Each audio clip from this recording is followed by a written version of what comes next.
Ayan, good morning. Dito to sa may SM. Ayan, no? SM East Ortigas. So, talagang sobrang traffic na.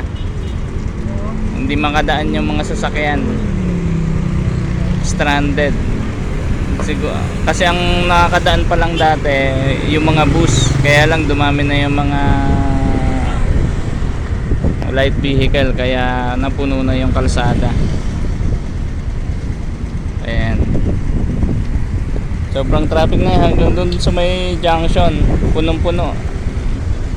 So kung babiyahe kayo ngayon, huwag nyo nang ituloy kung dadaan kayo dito sa may part na to. Palipasin nyo muna yung build up ng traffic dito. Halos wala nang galawan, yung iba nagka-counterflow na. Ayan, yung iba bumabalik na dun sa junction para lang makaiwas dito sa Ortigas. Ayan, baha pa kasi dun sa may part ng SM, kaya nag-iikutan na sila.